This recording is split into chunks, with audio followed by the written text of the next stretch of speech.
Healthy diet healthy smile চ্যানেলে আপনাদের সকলকে স্বাগত। আমি মোনালিসা আবার চলে এসেছি আপনাদের সঙ্গে কিছু জিনিস নিয়ে আবার আলোচনা করতে। আজকে আমরা যেটা আলোচনা করব সেটা হচ্ছে গাজর ডায়াবেটিক পেশেন্টরা খেতে পারবে কিনা।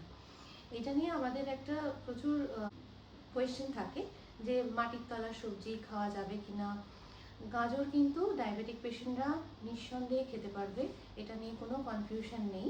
কারণ গাজরের যে গ্লাইসেমিক ইন্ডেক্স সেটা কিন্তু গাজরের তো একদমই লো, আর রান্না করলে গ্লাইসেমিক ইন্ডেক্সটা একটু বাড়ে কুক করলে, কিন্তু সেটাও কিন্তু তুলনামূলকভাবে অন্য কিছুর থেকে কিন্তু যথেষ্ট লোই বলবো আমি।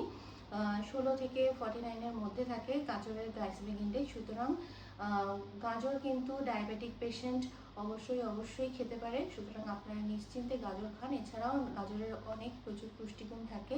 এর মধ্যে প্রচুর পরিমাণে ভিটামিন এ, ক্যারোটিনয়েডস থাকে, যেটা আমাদের শরীরে পরবর্তীকালে ভিটামিন এ রিকোয়ারমেন্ট সেটা ফুলফিল করে, যেটা আমাদের চোখের জন্য কিন্তু যথেষ্ট রিকোয়ারমেন্ট থাকে। এছাড়াও অ্যান্টিঅক্সিডেন্টস হিসাবেও যেটা কাজ করে।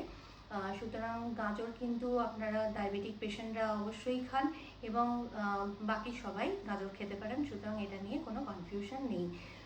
সবাই ভালো থাকবেন।